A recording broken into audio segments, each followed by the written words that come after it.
Hollow creek नाम के एक छोटे से शहर के ऊपर एक पहाड़ी पर एक बहुत बड़ी पुरानी हवेली थी, ब्लैकवुड हवेली।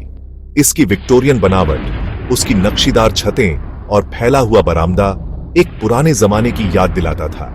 सालों से यह हवेली खाली पड़ी थी, उदासी और अनदेखी की चादर ओढ़े। फिर भी इसकी फीकी भव्यता में एक अजीब सा आकर्षण था।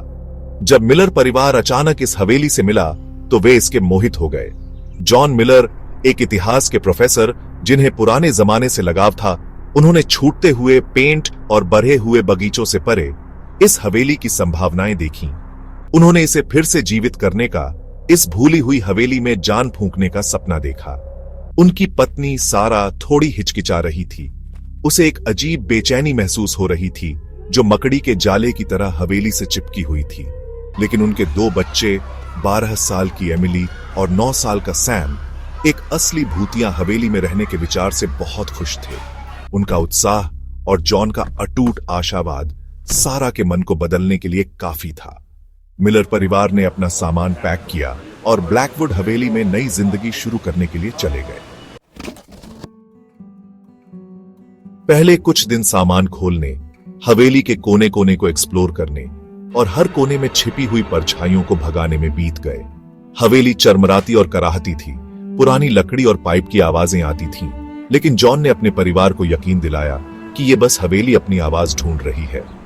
हालांकि सारा को ऐसा लग रहा था जैसे कोई उसे देख रहा है, जैसे कोई अनदेखी आंखें हर वक्त उन पर नजर रख रही हैं। रात में पुरानी हवेली की खामोशी बहरी कर देने वाली थी। फर्श के हर चरमराने की आवाज, खिड़कियों पर पत्तों की हर सरसराहट से सारा की रूह कांप जाती थी। जब जॉन की सांसें गहरी और एक समान हो जाती, तब भी सारा देर तक जागती रहती। उसके कान किसी भी अजीब आवाज के लिए चौकन्ने रहते, लेकिन बच्चों पर हवेली के भयानक माहौल का कोई असर नहीं हुआ। वे इसकी हरकतों से खुश थे, बड़े बड़े कमरों को अपने खेल का मैदान बना रहे थे।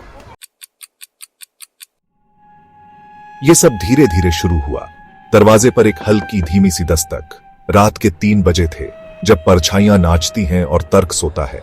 नींद से जागते हुए जॉन ने इसे एक पेड़ की टहनी का दरवाजे से टकराना समझा, लेकिन सारा के पेट में डर का सांप बल खा रहा था। अगली रात दस्तक फिर से हुई। इस बार ये ज्यादा जोरदार थी, एक लयबद्ध धप धप धप जो खामोश हवेली में गूंज रही थी। अब चिंतित जॉन नीचे की ओर गया। उसका दिल जोर जोर से धड़क रहा था। उसने झांकने वाले छेद से बाहर देखा, लेकिन बरामदा अंधेरे में डूबा हुआ था। उसने धीरे धीरे दरवाजा खोला। थोड़ा थोड़ा करके उसकी सांस रुक सी गई। वहां कुछ भी नहीं था, बरामदा खाली था। दस्तक हर रात होने लगी। ये ज्यादा जोरदार, ज्यादा लगातार होती गई। नीचे की मंजिल की खिड़कियों तक फैल गई, फिर पहली मंजिल तक। ऐसा लग रहा था जैसे कोई हवेली के चारों ओर घूम रहा है, उसकी सीमाओं को परख रहा है, अंदर आने का रास्ता ढूंढ रहा है। मिलर परिवार के लिए नींद एक दूर का सपना बन गई।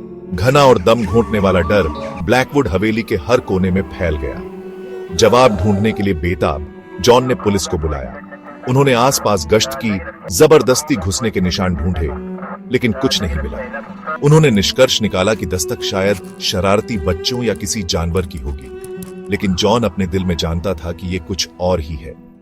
लगातार दस्तक में एक बुरी नीयत थी, अंधेरे के परे छिपी किसी भयानक चीज का वादा। परेशान करने वाली घटनाओं को समझने की जरूरत से जॉन ने ब्लैकवुड हवेली के इतिहास में खोजबीन शुरू कर दी। उसने घंटों स्थानीय लाइब्रेरी में बिताए, पुरानी फाइलों और फीकी अखबार की कतरनों को पढ़ते हुए।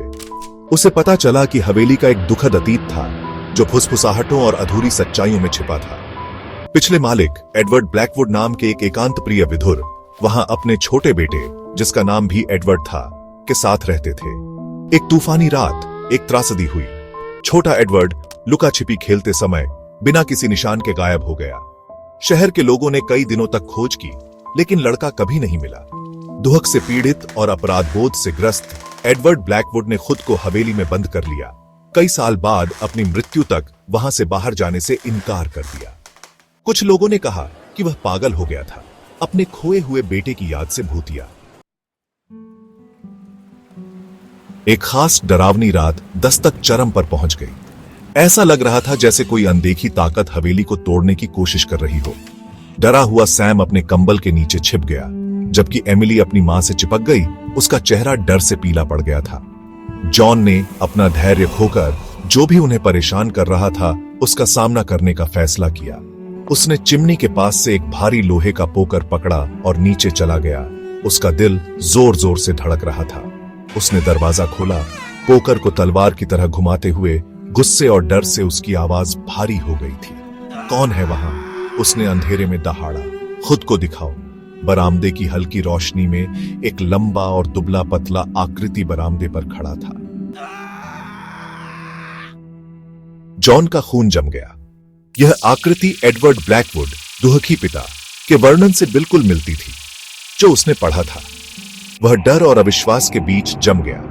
जैसे ही आकृति ने धीरे धीरे अपना सिर उठाया, बरामदे की रोशनी ने चेहरे को रोशन किया। यह भूत का चेहरा नहीं था, बल्कि एक आदमी का चेहरा था। उसकी आंखें चौड़ी और बिना पलक झपकाए। वह एक लालटेन पकड़े हुए था। उसकी टिमटिमाती लौ उसके चेहरे पर अजीब परछाइयां डाल रही थी। क्या तुम एडवर्ड हो? जॉन हकलाया। उसकी आवाज धीमी सी थी। आकृति एक कदम और करीब आई और एक ठंडी, कर्कश और कमजोर आवाज ने खामोशी तोड़ी। एडवर्ड चला गया, आकृति ने कर्कश आवाज में कहा। उसके शब्द धीमे और सोच समझकर कहे गए थे, लेकिन मैं उसका दर्द जानता हूं, मैं उसका दुख महसूस करता हूं। जॉन ने अपना डर कम करते हुए पोकर को थोड़ा नीचे कर लिया। तुम कौन हो? जॉन ने पूछा। उसकी आवाज में कुछ ताकत लौट आई। आकृति एक कदम और करीब आई और जॉन उसकी आंखों में पागलपन की झलक देख सकता था। वे मुझे साइलस कहते हैं, आदमी ने कर्कश आवाज में कहा। मुझे इन जंगलों में आश्रय मिला। इस घर से निकलने वाले दुख से यहां खींचा चला आया। उसने कांपते हुए हाथ से हवेली की ओर इशारा किया। एडवर्ड का दर्द, यह मुझे बुलाता है, यह मेरे दर्द को समझता है। जॉन ने जानकारी के टुकड़ों को जोड़ा। आदमी के शब्द उन फुसफुसाहटों को दोहरा रहे थे जो उसने ब्लैकवुड हवेली के बारे में सुनी थी। साइलस एक आवारा, शायद मानसिक रूप से अस्थिर, छोड़ी हुई हवेली पर आ गया था और एडवर्ड और उसके खोए हुए बेटे की दुखद कहानी पर जुनूनी हो गया था। दस्तक, भयानक मौजूदगी, यह सब अतीत को फिर से बनाने का, छोटे एडवर्ड की याद को जिंदा रखने का एक बेताब प्रयास था। इसके तुरंत बाद पुलिस आ गई, सारा द्वारा सतर्क किए जाने पर, जिसने जॉन की चीखें सुनी थीं। साइलस विनम्र और अपनी ही दुनिया में खोया हुआ, बिना किसी विरोध के उनके साथ चला गया। साइलस के जाने के साथ दस्तक बंद हो गई। ब्लैकवुड हवेली से चिपका हुआ दमनकारी माहौल उठ गया। एक अजीब खामोशी ने उसकी जगह ले ली, लेकिन इस अनुभव ने मिलर परिवार को हिलाकर रख दिया था। हवेली, जो कभी आशा और नई शुरुआत का प्रतीक थी, अब त्रासदी और निराशा की एक कठोर यादगार बनकर खड़ी थी। जॉन, उसका आशावाद टूट गया। आखिरकार उसकी पत्नी की बेचैनी समझ गया। वे रह नहीं सकते थे। ब्लैकवुड हवेली के अतीत का बोझ सहना बहुत भारी था।